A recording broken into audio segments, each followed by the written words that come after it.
Assalamualaikum warahmatullahi wabarakatuh. Perkenalkan, nama saya Olvi Meltia Melia, NIM 03071381 82358, Teknik Geologi 2018, Kampus Palembang. Di sini saya akan membahas mengenai optimization of the drastic method for groundwater vulnerability assessment via the use of simple statistical method and GIS. Latar belakangnya ialah penilaian kerentanan air tanah terhadap pencemaran telah terbukti menjadi alat yang efektif untuk menghapus zona pelindungan di area yang terkena kontaminasi air tanah karena aplikasi pupuk yang intensif. Dengan memodifikasi dan mengoptimalkan model drastik yang terkenal dan banyak yang digunakan, kemungkinan untuk memprediksi kerentanan intrinsik terhadap polusi serta risiko pencemaran air tanah secara lebih akurat. Nah, metode ini menggabungkan penggunaan teknik statistik dan geostatistik sederhana untuk revisi peringkat faktor dan pembobotan semua parameter drastik di bawah lingkungan GIS. Adapun data yang diperlukan atau bagaimana cara pengolahannya, berikut ini merupakan contoh langkah-langkah yang digunakan dalam paper tersebut menggunakan metode drastik. 1. Pengeboran dialiri dengan menyalakan pompa bor dan dibiarkan berjalan selama kurang lebih 30 menit sampai air tanah baru saja diambil dari akuifer. 2. Sampel air tanah kemudian dikumpulkan pada periode kering tahun hidrologi 2001 di jaringan pengambilan sampel yang mencakup 145 titik pengambilan sampel yang mencakup seluruh rentang parameter drastik. Model drastik. Ketiga, botol plastik 500 ml diisi dengan sampel air tanah, disaring melalui kertas filter millipore dan disimpan dalam pendinginan yang terisolasi sampai dibekukan di kemudian hari. Adapun langkah keempat ialah sampel air tanah itu diambil di 46 lokasi, meliputi seluruh jajaran jenis tanah lapisan atas trifilia. Dan terakhir ialah tanah yang diambil sampelnya menggunakan auger tabung berdiameter 2,5 cm dan inti-inti tanah dikumpulkan dan disimpan dalam kantong polietilen besar.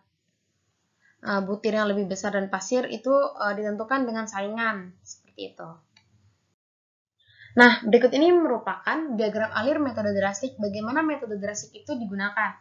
Nah, bisa dilihat pada diagram ini ada 5 hal yang perlu diperhatikan. Yang pertama ialah borehole data, precipitation data, geological map, kemudian soil profile, dan digital elevation, yang dimana kelima data ini akan menghasilkan 7 parameter keberhasilan menggunakan metode drastik.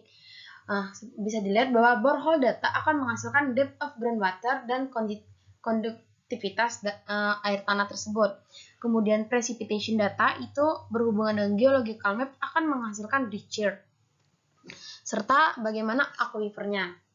Kemudian soil profile itu yang pasti akan mengetahui parameter bagaimana tanah di wilayah tersebut. Dan yang terakhir ialah digital elevation model itu akan kita akan dapat mengetahui bagaimana topografi serta zona impact fadosenya seperti apa. Nah, dari ketujuh parameter itu yang pastinya akan diolah oleh kita sebagai geologis, yang dimana nanti akan menghasilkan drastic next map atau peta drastik, kemudian akan menghasilkan juga peta risiko groundwaternya itu seperti apa. Metode yang digunakan ini memiliki kerentanan intrinsik dinilai menggunakan metode drastik. Metode ini mencakup kumpulan data hidrokimia dan pencatatan beban antropogenik ke dalam air tanah berdasarkan distribusi penggunaan lahan dan beban kontaminan yang dimasukkan dalam setiap penggunaan lahan di lingkungan alam. Metode drastik mempertimbangkan 7 parameter yang telah saya sebutkan tadi, ya seperti kedalaman air tanah, isi ulang, jenis akuifer, jenis tanah, topografi, dampak zona fadosa, dan konduktivitas hidrolik. Parameter ini diimpor dalam persamaan linear sederhana setelah direduksi dari skala jarak fisik ke skala relatif tingkat 10. Setiap parameter dikalikan dengan koefisien pembobotan yang telah ditentukan secara kualitatif, bukan dengan kriteria kuantitatif. Jadi metode drastik itu memiliki kekurangan dan kelebihannya. Nah, di sini menjelaskan mengenai kekurangannya itu apa aja sih. Yang pertama, itu terlalu banyak variabel yang difaktorkan. Kedua, pemilihan parameter didasarkan pada kualitas tipe penilaian dan bukan studi kuantitatif. Ketiga, banyak faktor penting yang didefinisikan secara ilmiah, misalnya scroll kapasitas, waktu tempuh, dan hal ini benar-benar diperhitungkan. 4. Sistem cenderung melebih-lebihkan kerentanan akuifer media berpori dibandingkan dengan akuifer pada rekahan. Dan yang terakhir ialah pengujian akurasi. Ini model sangat sulit dilakukan karena mensyaratkan bahwa polutan dengan sifat yang diasumsikan oleh model. Kemudian ada keuntungannya. Yang pertama ialah metode ini memiliki biaya penerapan yang rendah dan dapat diterapkan di wilayah yang luas karena sifatnya relatif sedikit dan mudah dikumpulkan, sehingga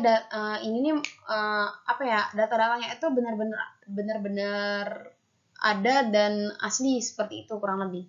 Kemudian pemilihan banyak parameter dan keterkaitannya mengurangi kemungkinan mengabaikan parameter yang penting, membatasi efek kesalahan insidental dalam perhitungan parameter, dan dengan demikian meningkatkan statistik akurasi model. Dan yang terakhir adalah metode ini memberikan hasil yang relatif akurat untuk banyak wilayah dengan struktur geologi yang kompleks meskipun tidak ada pengukuran parameter khusus yang diperlukan oleh metode yang paling khusus. Nah, ini merupakan contoh data dari 7 parameter tersebut. Bisa dilihat bahwa pada data ini ada kedalaman air tanah, isi ulang, jenis akuifer, jenis tanah, topografi, dampak zona padus pada kemudian yang terakhir ialah konduktivitas hidrolik. Ini bisa dilihat data-datanya itu seperti apa. Nah, ini merupakan plot kotak yang menunjukkan sebaran air tanah konsentrasi nitrat untuk jenis penggunaan lahan di wilayah studi. Itu bisa dilihat ya bahwa di situ ada data yang kalau misalnya garis lurus itu merupakan mean, kemudian kotak standar error, angka itu merupakan number of observation, dan yang terakhir ialah standard deviation. Nah, ini merupakan grafiknya, kurang lebih seperti itu. Oke, terima kasih. Terima kasih. Sekian pemaparan dari saya. Saya akhiri. Wabillahi taufiq wal hidayah. Wassalamualaikum warahmatullahi wabarakatuh.